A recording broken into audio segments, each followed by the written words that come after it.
పదములు ఎప్పుడు పలకవని, ఒకే పదముతో పరుగులు ఎప్పుడు సాగవని,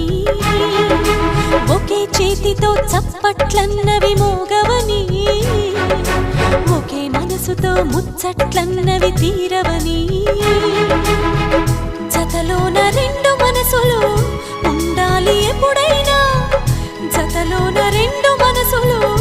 ఉండాలి ఎప్పుడైనా, ఇకపైన